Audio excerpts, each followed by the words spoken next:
Bienvenue dans Smart Bourse, votre émission quotidienne pour rester à l'écoute des marchés sur Bismart, chaque soir à 17h en direct si vous nous suivez via vos box sur la télévision, sur Bismart TV, et à retrouver bien sûr en replay du lundi au vendredi sur bismart.fr ou en podcast bien sûr sur l'ensemble de vos plateformes préférées. Au sommaire de cette édition ce soir, la dernière hausse de taux pour la Banque Centrale Européenne.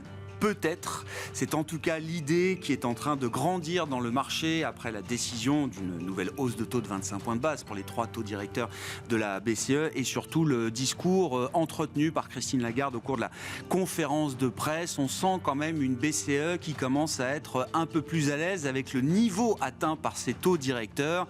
Ce niveau atteint, s'il était maintenu suffisamment longtemps dans le temps, permet d'espérer un retour à l'objectif d'inflation de 2%, qu'on ne voit pas d'ailleurs dans les nouvelles projections de la Banque Centrale Européenne, puisque même à la fin de l'horizon de prévision de la BCE 2025.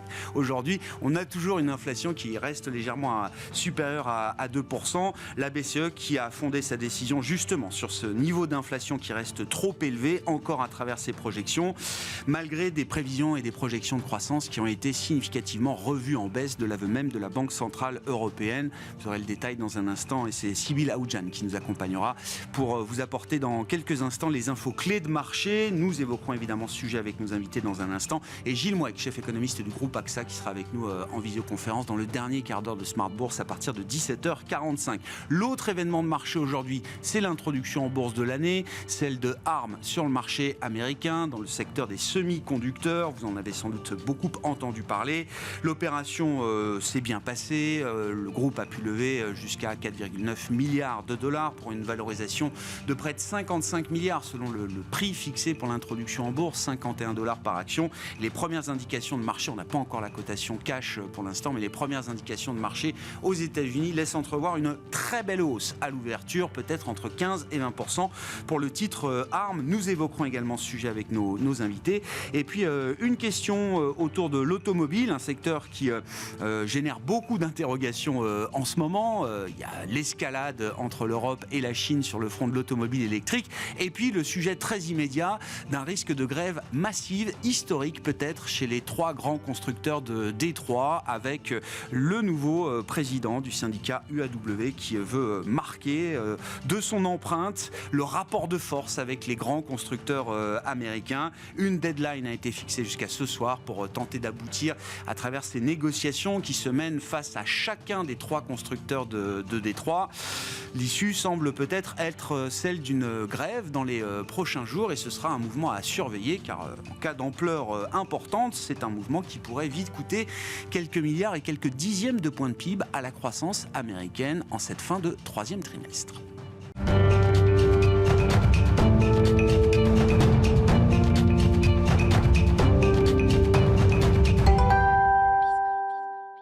Tendance, mon ami, chaque soir en ouverture de Smart Bourse, les infos clés du jour sur les marchés. C'est Sybille Aoudjan qui nous accompagne ce soir sur Bismart. Sybille, l'événement du jour, c'était évidemment la réunion de politique monétaire et la décision rendue par la Banque Centrale Européenne en début d'après-midi. Oui, la BCE a relevé à nouveau ses 3 taux d'intérêt directeurs de 25 points de base. Le taux de facilité de dépôt est porté à 4%, son plus haut niveau depuis la création de l'euro. À ce stade, la BCE estime que le niveau actuel des taux, maintenu suffisamment longtemps, semble consistant avec l'idée d'un retour de l'inflation à l'objectif. La décision a été fondée sur des prévisions d'inflation revenues en légère hausse pour cette année et l'an prochain. Les prévisions de croissance, elles, sont revues significativement à la baisse, selon l'aveu même de la BCE. Et puis du côté de la réaction des marchés, on retiendra l'affaiblissement de l'euro sur fond de baisse des rendements obligataires et une accélération du rebond du CAC 40 jusqu'à 7300 points en séance. Oui, et sans doute même en clôture également, puisque le rebond s'accélère encore en cette fin de séance. Du côté américain, Sybille, plusieurs indicateurs macroéconomiques d'importance, là aussi, ont été publiés en début d'après-midi. Oui, les ventes au détail ont augmenté de 0,6% en août sur un mois, au-delà des attentes. L'indice américain des prix à la production pour le mois d'août, lui, a progressé de 0,7% sur un mois, une progression plus élevée que les prévisions. Enfin, le nombre d'inscriptions hebdomadaires au chômage est plus faible que prévu. Il s'élève à 220 000 la semaine dernière. Et puis l'autre événement du jour sur les marchés, je le disais, la plus importante introduction en bourse de l'année à Wall Street.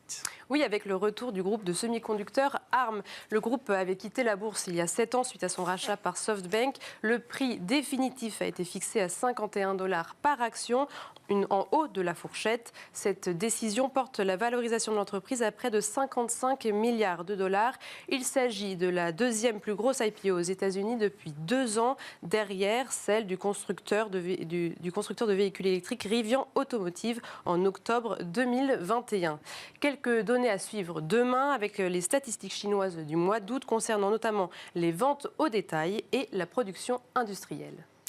Merci beaucoup Sybille. Sybille Aoudjan qui nous accompagnait ce soir pour Tendance, mon ami, dans Smart Bourse sur Bismart.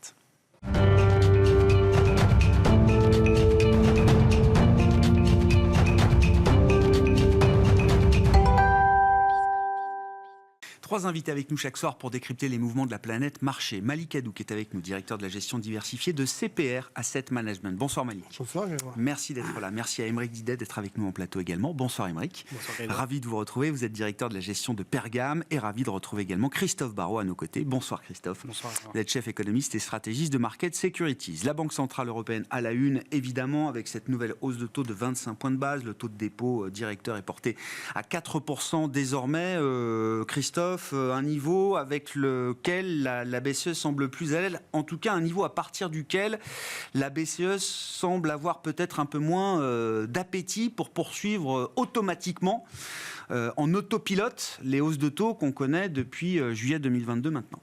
Ouais, je pense que l'idée aujourd'hui, c'est de se dire qu'on va avoir un ralentissement encore un peu plus marqué de l'activité, voire même potentiellement à un moment une contraction.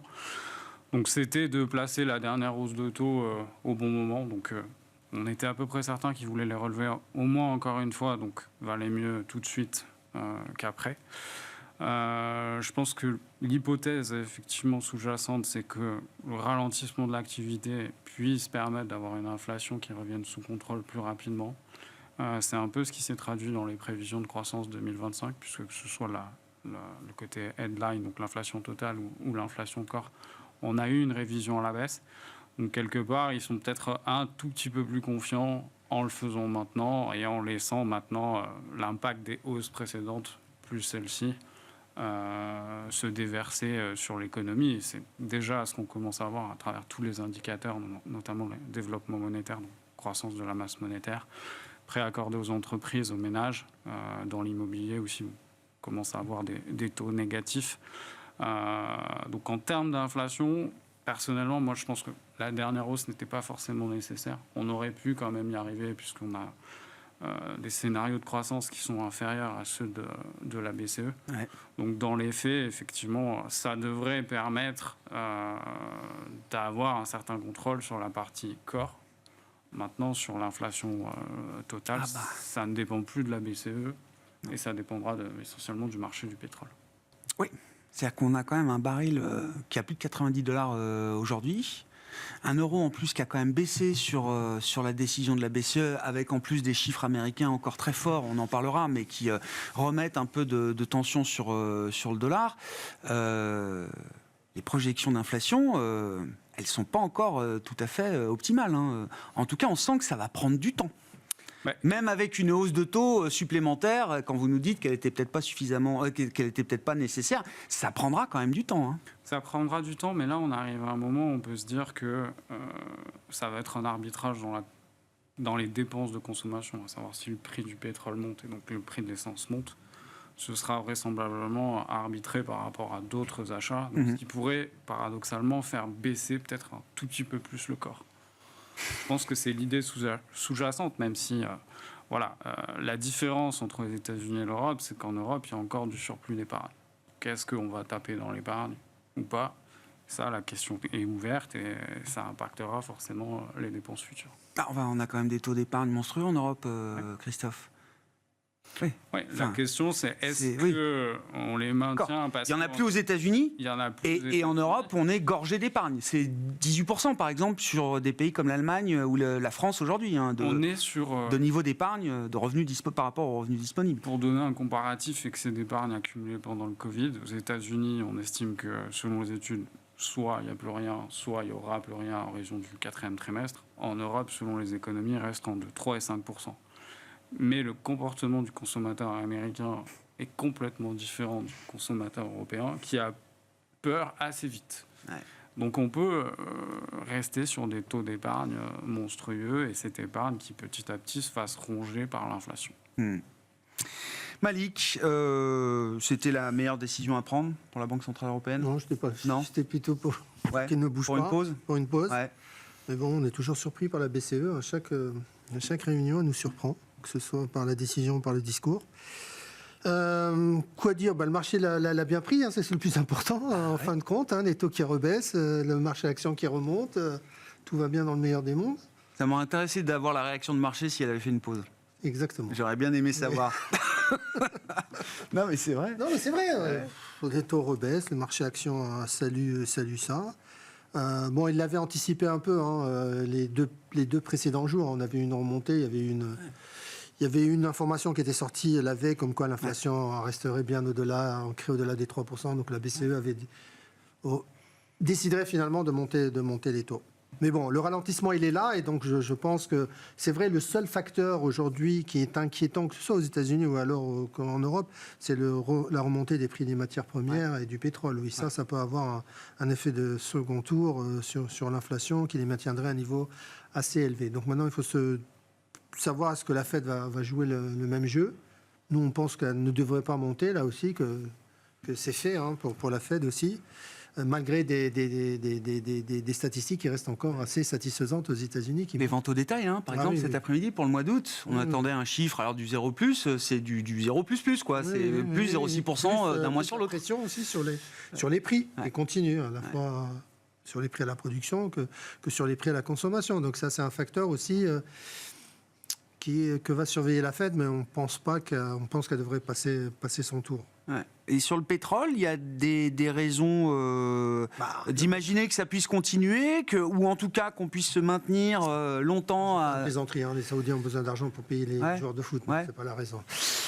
Non, mais on sait qu'en tout cas, ils ont quand même un contrôle sur les prix. Ils ont un contrôle sur les prix aujourd'hui. Après, ils font ce qu'ils veulent de leur argent. Ils l'avaient annoncé depuis longtemps. C'est pas une nouveauté. Ils avaient annoncé qu'ils ne souhaitaient plus un prix en dessous de $80. Ouais. Là, ce qui s'est passé, c'est qu'avec la prolongation des coupes, en fait, on s'attend à un déficit au 4e trimestre. Oui, c'est ça qui impacte.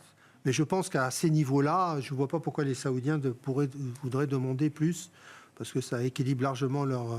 Et Christophe doit connaître ça mieux que moi. Ça équilibre largement leur budget et ils sont très contents avec ce niveau de prix du baril. Donc ça sera une discussion avec les Américains, mais je pense que aller toucher les $100, je n'y pense pas pour le moment.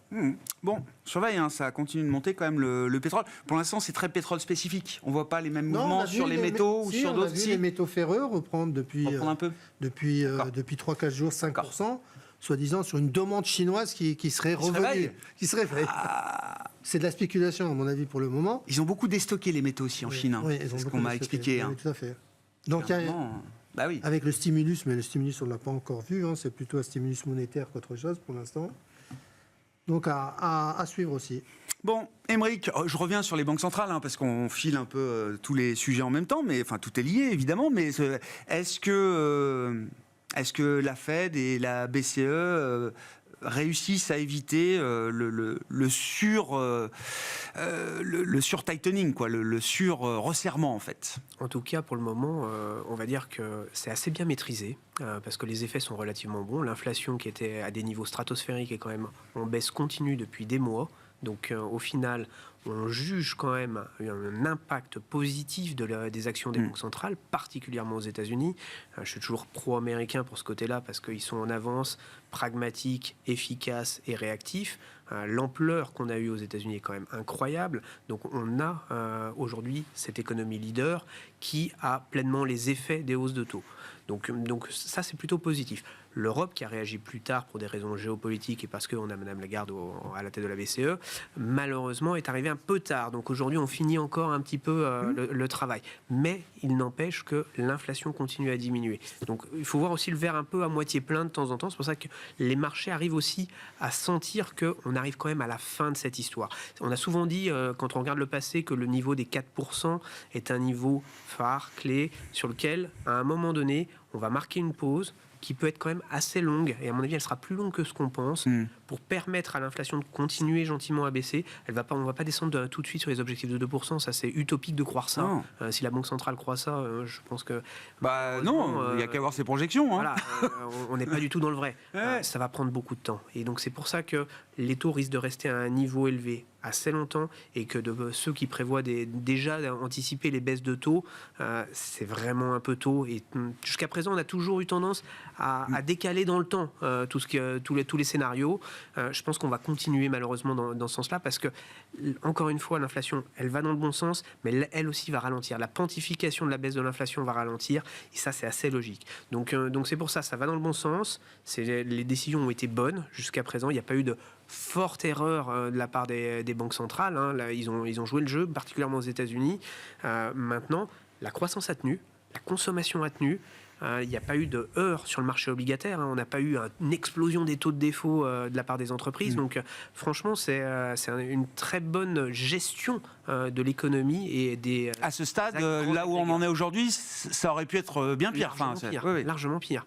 Et pour le coup, et surtout avec un environnement économique, vous avez toute une zone géographique dont on avait pensé qu'elle allait prendre le relais, qui est la Chine, et qui n'a pas du tout pris le relais de la croissance et de la consommation. Donc franchement, c'est plutôt des bonnes nouvelles macro qu'on a. Maintenant, il faut voir un petit peu la suite, se projeter et essayer d'imaginer un peu le scénario de demain. Le scénario de demain, pour nous, il est quand même assez sur une stabilisation des décisions de politique monétaire, parce qu'ils vont prendre le temps de juger et de jauger l'impact que ça va avoir dans l'économie, de voir si finalement on ne va pas trop ralentir, parce que le risque, il est là. Il est sur le ralentissement de la croissance économique, que ce soit aux États-Unis ou en Europe. On le voit, regardons l'Allemagne par rapport à la France. Aujourd'hui, on a quand même une bien meilleure santé en France qu'en Allemagne, mais il ne faut pas oublier que si l'Allemagne ne va pas bien, on va avoir d'autres décisions au niveau de la Banque centrale. Elle saura mettre la pression, comme elle a su le faire dans le passé, pour diriger les décisions de politique monétaire. Donc là aussi, on a des zones de sensibilité qui peuvent arriver, de tensions qui peuvent arriver, qui sont assez palpables dans les discours. Donc là aussi, c'est, comme on dit, c'est reine courte. Chaque décision doit être prise dans le temps, mais encore une fois, pour le moment, c'est plutôt des bonnes nouvelles qu'on a. Christophe, comment ça se passe le higher for longer ? C'est-à-dire comment une banque comme la Banque Centrale Européenne, c'est des réunions toutes les 6 semaines, comment elle va maintenir la tension sur les taux ? Alors sur les taux courts, elle les contrôle. Normalement, elle les maîtrise, c'est son affaire. Mais sur les taux plus longs, s'il n'y a plus la menace de pouvoir continuer à monter les taux, comment on maintient des conditions financières suffisamment restrictives ? On le voit d'ailleurs sur la décision du jour. La réaction de marché est tout de suite de voir des taux longs rebaisser, ce qui vient en partie, j'allais dire, annuler les efforts de la hausse de taux qui est délivrée aujourd'hui par la BCE. Comment on va faire pour tenir des mois comme ça, ce higher for longer ? Alors, les taux longs, il y avait plusieurs choses. Déjà, comme Émeric le disait, c'est combien de temps on les maintient à ce niveau ? Parce que si on regarde les anticipations, c'est vrai qu'on voit tout de suite, à nouveau, ça baisse de taux pour l'année prochaine qui commence à être anticipée. Donc, il y a ce canal de communication-là, pour les taux longs. Pour les taux longs, après, il y a plusieurs phénomènes. Il y a la balance sheet de la BCE. Qu'est-ce qu'elle fait sur ses réinvestissements des actifs ? On voit très clairement que le bilan, aujourd'hui, a tendance à le diminuer. Donc ça, normalement, il y a un impact derrière. Derrière aussi, il y a un paramètre extrêmement important pour les taux longs aux États-Unis et en Europe, c'est qu'est-ce que va faire la BOJ ? Puisque ça reste quand même les gros détenteurs internationaux. Et on a plutôt tendance à se dire qu'on va vers une réappréciation des taux au Japon et donc partout. Donc ça peut être aussi un facteur qui rentre en ligne de compte derrière. Ça veut dire des Japonais moins incités à venir acheter de la dette en Europe s'ils retrouvent un peu de rendement sur leur propre marché ? comme on l'a vu en fait depuis maintenant quelques semaines. Donc ça, c'est un paramètre à prendre aussi en ligne de compte.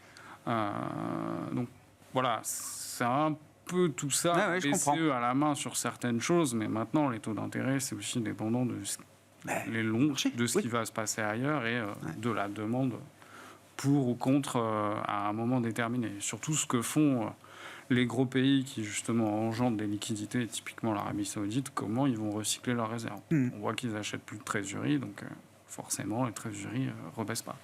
Donc il y a tout un impact aussi géopolitique. Donc c'est pas si simple que ça. Avoir la main sur les taux courts peut-être, mais les taux longs aujourd'hui, moi j'ai l'impression que c'est beaucoup plus complexe qu'il y a 4-5 ans. Et ça implique quoi? Ça implique des taux longs aux États-Unis, en Europe, qui peuvent rester plutôt tiltés à la hausse encore, ou est-ce que c'est déjà des points d'entrée pour des investisseurs aujourd'hui? En buy and hold, ça paraît quand même assez intéressant sur beaucoup de zones. Maintenant, si on regarde à très court terme, le risque, c'est que même si on est contraction de l'activité en zone euro, c'est qu'on est plutôt tendance à paramètres d'inflation à voir, mais on a l'impression que l'inflation à court terme, elle peut rester un tout petit peu plus élevée qu'on l'aurait cru. Qu'on ne maîtrise pas aussi la dynamique sur les métaux et notamment le pétrole. Qu'on est aussi dans une phase où on a un taux de chômage au plus bas historique, on a une croissance des salaires ultra élevée. Donc c'est peut-être pas forcément un facteur aussi déterminant dans leur prise de décision. En gros, ce qui fera changer les banques centrales d'avis sur le higher for longer, c'est quand l'inflation ne sera plus la principale préoccupation des ménages. Et aujourd'hui, elle est très loin devant le marché du travail, l'état de l'économie. Évidemment. Et c'est encore plus, ce que je viens de dire est encore plus valable aux États-Unis où il y a des élections l'année prochaine. La question de la duration, on la pose à chaque fois, Malik, mais oui, 4,30 sur le 10 ans américain, forcément, c'est un point d'entrée important. Indéniablement, oui, c'est un point d'entrée. Et même si les choses se compliquaient, on verrait un taux 10 ans, si on avait une remontée de l'inflation dans les semaines à venir. D'ailleurs, il faudra faire attention aux chiffres du mois de novembre aux États-Unis. Oui, il y a un jeu d'effets de base, de repondération de certains items, etc. Qui pourrait être interprété par certains. C'est facile de repondérer les indices quand plus personne déjà ne comprend rien à l'inflation. Ce chiffre-là, il faudra le suivre. Bon.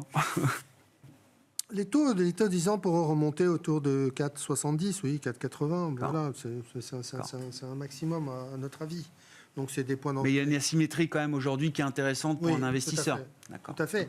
Mais la question qu'il faut vraiment se poser à l'heure actuelle, et c'est la question que je me pose, c'est quel est le marché le plus risqué? Est-ce celui des actions ou celui des obligations? Et j'ai tendance de plus en plus à dire que le marché le moins risqué, c'est celui des actions. Je veux bien qu'on développe, Malik. Oui, parce que vous avez... les leçons de 2022 sont encore dans toutes les mémoires. Tout à fait. La raison en est qu'on a une économie qui est résiliente, on a des consommateurs qui sont encore présents, on a des entreprises qui ont délivré au niveau des earnings et a priori on s'attend à ce que celle de la troisième trimestre soit meilleure encore aux États-Unis malgré une valorisation qui reste tendue. C'est vrai, mais la valorisation aujourd'hui, honnêtement, personne n'y prête vraiment attention. Si on exclut les 7 valeurs, les grosses aux États-Unis, on revient sur une moyenne historique avec une reprise des bénéfices attendus des entreprises. Et sur les taux, vous avez une inquiétude à la fois, comme on l'avait dit, sur l'offre et la demande, un déséquilibre à l'heure actuelle, plus l'inquiétude sur l'inflation, les salaires qui progressent aussi en Europe, aux États-Unis qui semblent se stabiliser, mais le marché de l'emploi reste malgré tout assez serein. On ne voit pas une décélération massive. On nous dit que ça ralentit. Quand on voit les derniers chiffres, on a l'impression que ça repart plus que ça ne se ralentit. Donc tout ça est positif, a priori, pour le marché action qui voit l'activité, en tout cas, se stabiliser ou redémarrer avec des entreprises qui laissent augurer, en tout cas, d'un troisième trimestre de bonnes factures. Donc, a priori, pour le moment, il y aurait moins de risques côté action que côté... Alors, c'est vrai pour les US, c'est vrai pour le Japon, c'est un peu moins vrai peut-être pour l'Europe, mais si on a un marché haussier aux États-Unis, de toute façon, l'Europe suivra, c'est le marché qui dicte sa loi. Donc, et puis, on a l'espoir d'une stabilisation en Chine et d'un redémarrage de la Chine. On pourra en redire un mot, parce qu'il y a eu la hausse de taux de la BCE aujourd'hui, il y a eu aussi une nouvelle baisse de taux de 25 points de base des ratios de réserve obligatoires pour les banques chinoises qui a été délivrée par la Banque centrale chinoise. Les actions plutôt que les obligations. Ça vous parle, Émeric, forcément. Ah oui, oui. Bien sûr, ouais. Ça fait Il n'y a 30 même ans pas qu'on besoin attend de prêcher le convaincu que vous êtes. Par quelques épisodes, ça fait 30 ans qu'on attend que le marché obligataire redevienne intéressant. Donc maintenant, il y a de nouveau des choses intéressantes à faire sur le marché obligataire. Ça, pour nous, c'est évident. Il y a quelques épisodes, on a eu, après les crises de 2008 ou de 2011, des moments pour aller acheter des obligations et les mettre en portefeuille. Nous, on est plutôt à penser que ce marché qui s'est réouvert, qui est le marché obligataire, notamment dans la gestion privée, pour les clients privés, c'est important de l'utiliser quand même à bon escient, parce que ça permet quand même de mettre de l'argent au travail en investissant sur des obligations d'entreprise. Actuellement, le marché du haut rendement est peut-être un peu survalorisé, parce que l'écart entre le haut rendement et ce qu'on appelle l'investment grade est plutôt faible. Donc là, on n'est pas forcément assez rémunéré pour aller acheter du haut rendement, mais par contre sur le marché d'investment grade, on est bien rémunéré et on peut mettre de l'argent au travail avec un rendement assez intéressant. Si notre scénario c'est une poursuite de la baisse de l'inflation, ça va être entre guillemets des bons placements. Donc là-dessus, nous on est plutôt à penser que il faut aller sur ce marché-là, qui est le marché obligataire. Il est encore temps d'aller dessus et quelque part de profiter de mettre de loquer des taux pour les années à venir. Ça, c'est très très important de le faire aujourd'hui. Maintenant, le marché action, oui, en effet, il offre du potentiel, parce que quand on enlève ces grandes tech américaines, oui, les valorisations, elles sont tout ce qui est pas raisonnable, mais en tout cas, elles sont justifiables. Donc ça, c'est important. On reste sur des histoires de croissance. Puis quand on a de l'inflation, quelle est la meilleure chose à détenir historiquement ? C'est des actifs réels, donc des actions. Les actions, c'est des actifs réels. Donc c'est des parts de société. Tant que les prix entretiennent les profits. Exactement. Oui, non mais... Tout à fait. Pour l'instant, c'est exactement ce qu'on a vu. C'est ce qui se passe. Les stratégistes nous disaient attention, l'inflation monte, ça va pincer les marges des entreprises, les coûts vont augmenter. C'est pas ce qu'on a vu. Ensuite, on nous a dit l'inflation baisse, attention, les entreprises vont perdre en pricing power et donc les marges vont baisser. On n'a pas encore vu ce moment-là non plus. Pour l'instant, ça a été tout bénéfique. Exactement, et ça risque de le rester quand même un certain temps. Donc c'est pour ça que nous, on a plutôt tendance à surtout investir les capitaux sur les marchés financiers, aller sur les grandes entreprises, sur les entreprises rentables. Ça, c'est les premières choses. On sait bien que toutes les petites entreprises sont à la traîne. Ça fait 3 ans qu'elles sous-performent. Elles sont bien gérées. C'est pour plus tard. Ça viendra un peu plus tard. Quand on aura besoin de relais de croissance, on ira sûrement le chercher sur les petites entreprises. Mais en attendant, il y a vraiment plein de choses à faire. Il ne faut pas trop s'embêter. Et puis, il y a une chose qu'on voit, c'est que les taux de défaut, pour nous, selon nous, quand on va sur les obligations d'entreprise, on regarde surtout les histoires de taux de défaut, parce qu'il faut être remboursé à la fin. Ils sont très faibles, et nous, on anticipe qu'ils aient plutôt tendance à rester très faibles, parce que si jamais on devait avoir un cataclysme, on a quand même aujourd'hui des banques centrales qui ont remonté aussi leurs taux, qui ont des capacités qui sont aujourd'hui importantes d'action. Et on a vu la capacité de réactivité, d'innovation également des banques centrales ces 10 dernières années, qui est incroyable. Donc c'est pour ça qu'on est plutôt serein pour investir, et donc moins forcément aller faire de cash. Tout le monde dit on va investir dans le monétaire, mais finalement on fait moins de monétaire, parce que oui, les actions pour l'instant font mieux que le monétaire. Les taux sont pas fini l'année, mais les taux sont à 4, c'est génial de la part des banques grâce aux banques centrales, mais il y a plein de choses à faire à côté qui sont peut-être mieux pour le long terme. Si l'idée centrale c'est quand même que les taux vont rester élevés ou plus élevés, ou élevés pour plus longtemps ou pour longtemps, quand on regarde le marché action, est-ce qu'il faut faire attention quand même aux valorisations trop riches, secteur du luxe, secteur de la tech à forte croissance? Qu'est-ce qui surperforme sur le très long terme? Même quand on prend avant la crise de l'an 2000, les valeurs chères, les valeurs du luxe, les tech américaines, elles surperforment le Nasdaq, elles surperforment les valeurs de luxe, que ce soit L'Oréal, LVMH ou les grandes valeurs comme Air Liquide, ça surperforme le CAC sur le long terme. Donc ce qui est la cherté d'une valeur ne fait pas forcément son inintérêt pour le marché action. C'est juste que de temps en temps, il faut en avoir un peu plus quand les valorisations sont plus faibles, et quand elles sont à des niveaux extrêmement élevés comme on a eu, on peut se poser des questions pour les alléger, mais il faut toujours les garder en portefeuille. Et là, on est dans quel cas là Là, aujourd'hui, clairement, pour les valeurs de luxe, on est plutôt à réduire la pondération des valeurs de luxe. D'accord. Pour une raison aussi pragmatique, qui est, on a une zone qui est importante pour les valeurs de luxe, qui est l'Asie et la Chine, qui n'arrivent pas à redémarrer. Donc, si on est logique, on en garde, mais moins qu'avant. Christophe, je vous ramène à la macro américaine peut-être là sur. Alors on verra ce soir comment se terminent ou pas les négociations avec le syndicat automobile américain et les grandes Détroits. Il y a ce risque de grève. Tout le monde a fait des calculs parce que ça pourrait être une grève massive historique, un peu synchrone chez des usines clés des 3 grands constructeurs américains. On reparle d'un risque de government shutdown. Il faut se mettre d'accord sur le budget de l'exercice fiscal à venir aux États-Unis, qui sera en plus une année d'élection. Il y avait les remboursements des prêts étudiants qui étaient suspendus, c'est ça, qui vont devoir reprendre. Tous ces petits phénomènes mis bout à bout, ces risques en tout cas, comment vous les évaluez aujourd'hui? Ça peut avoir des impacts. Est-ce que c'est un game changer pour la trajectoire de la croissance américaine l'an prochain? L'idée, c'est il y a un vrai... Pour la première fois depuis très longtemps, il y a un vrai risque au 4e trimestre, surtout parce qu'on va avoir un très bon 3e trimestre. Il y a un vrai risque d'avoir un PIB négatif à un moment, pour des raisons qui sont diverses et variées. Alors, la grève automobile en fait partie, surtout si elle dure, parce que le coût est exponentiel.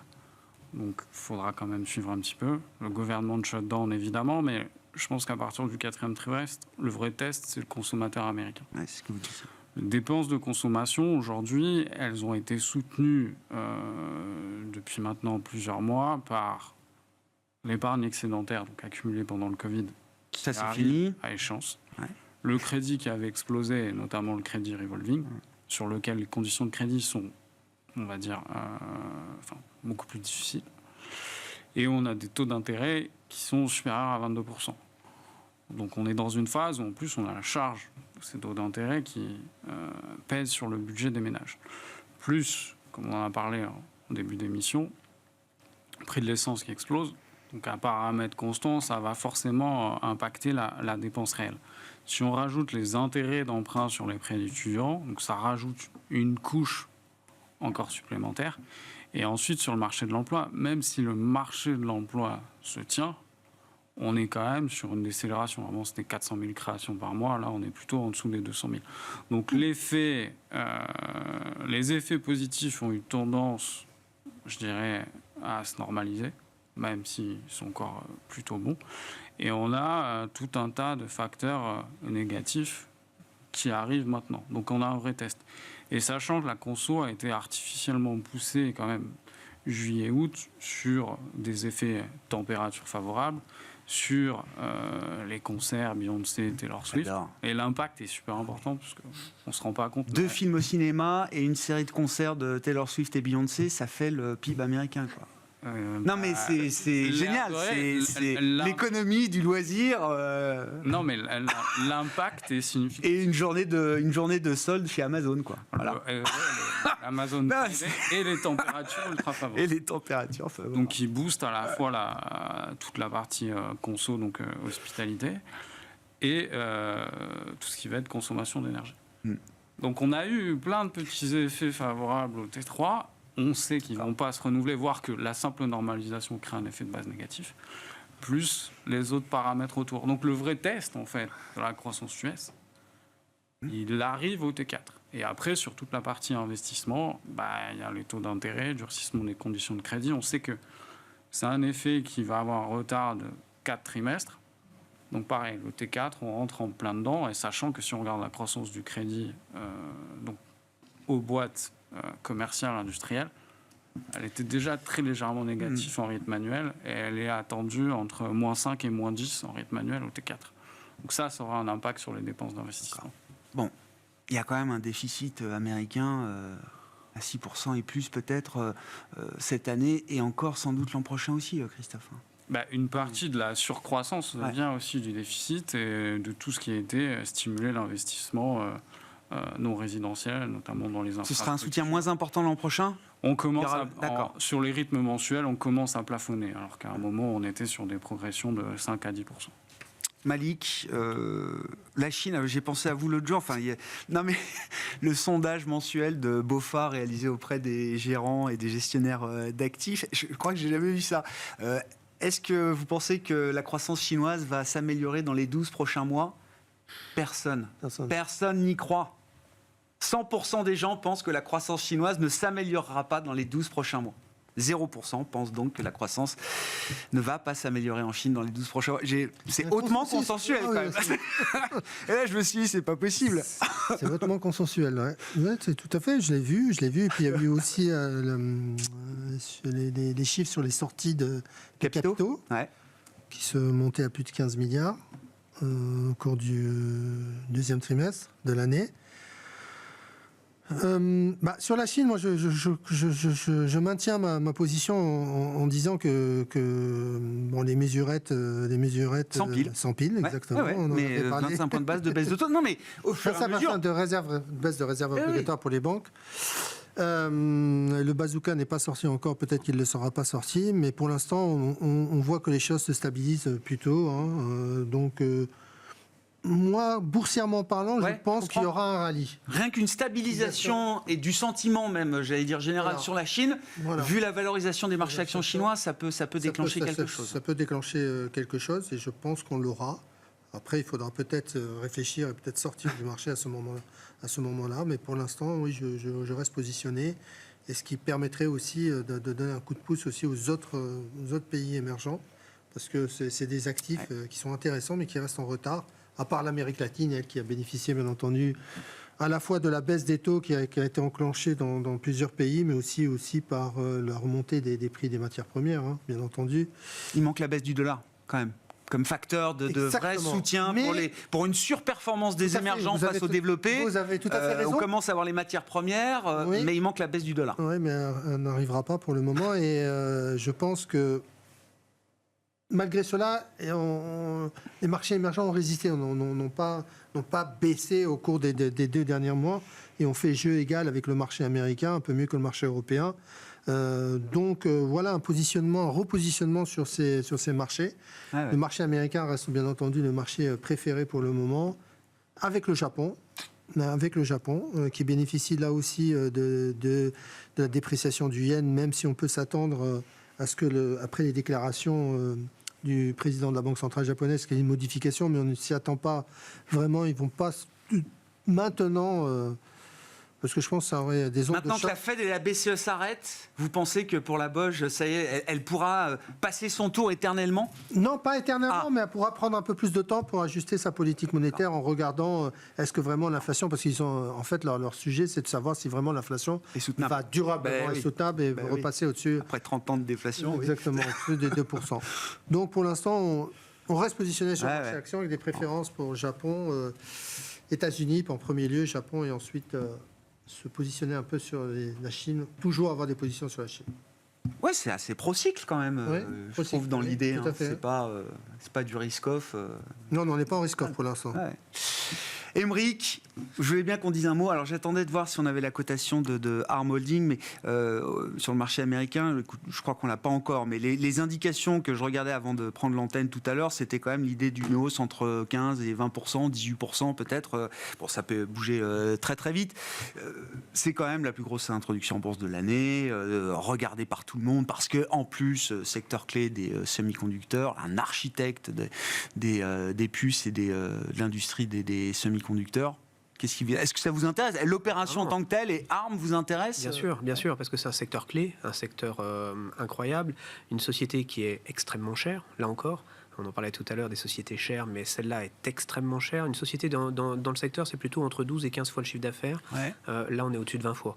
Donc on est quand même dans le très très haut en termes de valorisation, mais avec une croissance, on parle de quasiment 100% de croissance quand même pour l'année prochaine.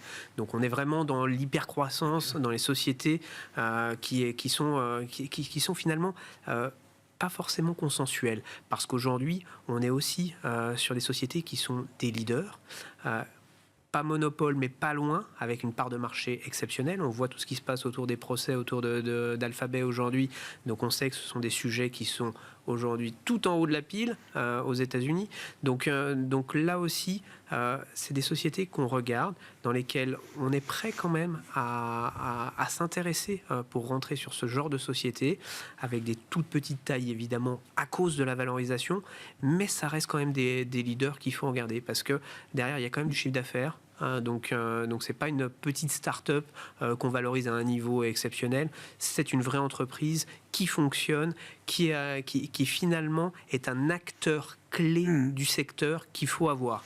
Donc c'est pour ça qu'on est plutôt si on a une hausse et une stabilisation du cours, à vouloir éventuellement rentrer des petites positions sur ce genre de valeur. Après, ça risque d'être extrêmement volatile dans les premiers jours de cotation. C'est pour ça qu'on va prendre notre temps.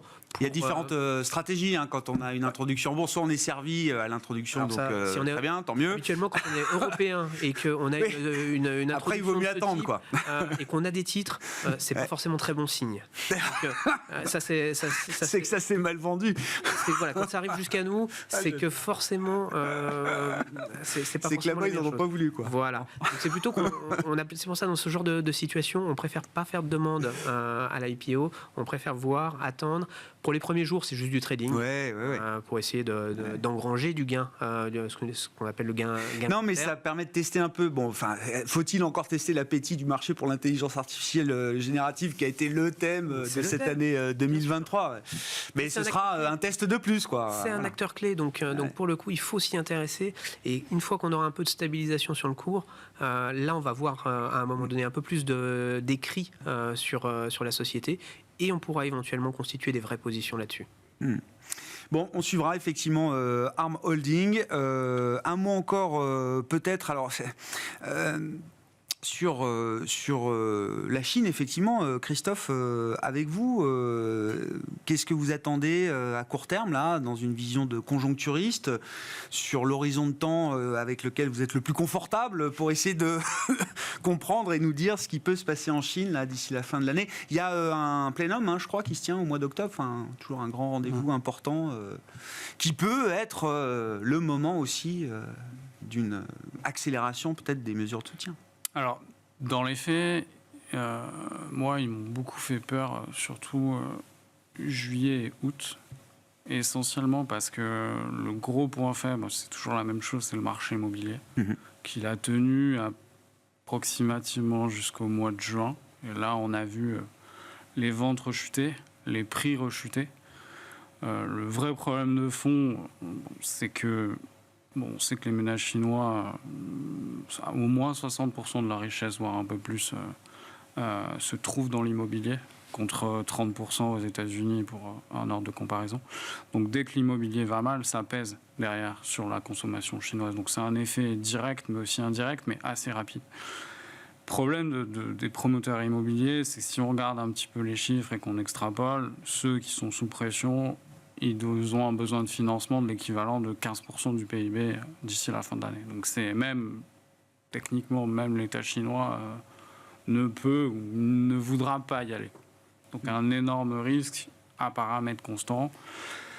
Donc on savait qu'ils allaient intervenir, on l'espérait surtout.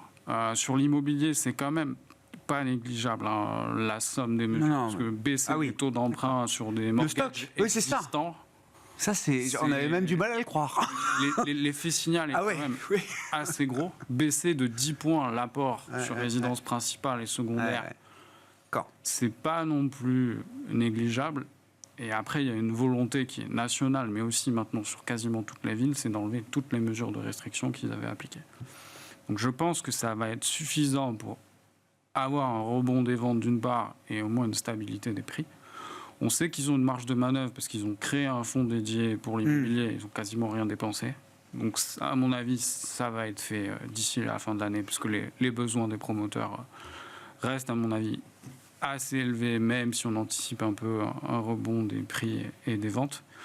Donc, j'aurais plutôt tendance à dire qu'on va être sur une stabilité de l'activité, voire un très léger rebond grâce à ces mesures. Plus, beaucoup de liquidités injectées, redémarrage des prêts, parce qu'il suffit de forcer les banques à prêter, ça peut marcher.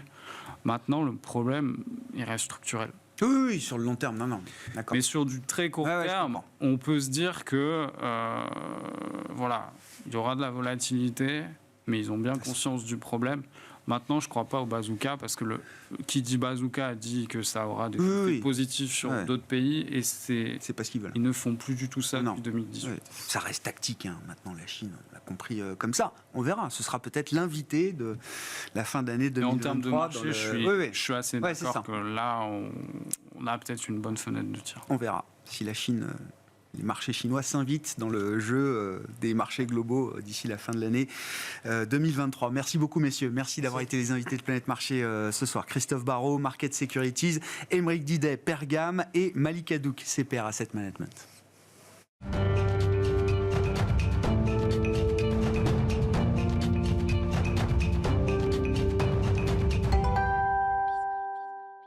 Le dernier quart d'heure de Smart Bourse chaque soir, c'est le quart d'heure thématique. Le thème ce soir, c'est celui des politiques monétaires et des décisions de banque centrale avec les enseignements de la décision de la BCE rendue ce jeudi 14 septembre et un coup d'œil sur les enjeux pour la prochaine décision de la Réserve fédérale américaine la semaine prochaine, mercredi 20 septembre. Gilles Mouek est avec nous en visioconférence, chef économiste du groupe AXA. Bonjour et bienvenue Gilles.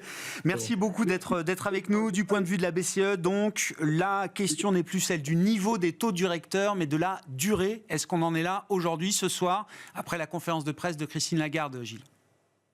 Ah bah oui, au moins c'est clair.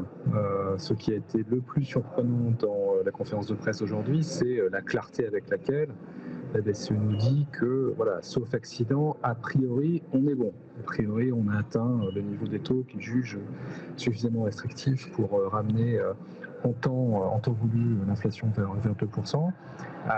Moi, je ne m'attendais pas à une telle clarté. Je peux laisser citer que le pic a été atteint. C'est pas un message ambigu, c'est un message quand même assez clair, même si la BCE se donne évidemment toujours le droit de revenir là-dessus en étudiant les données.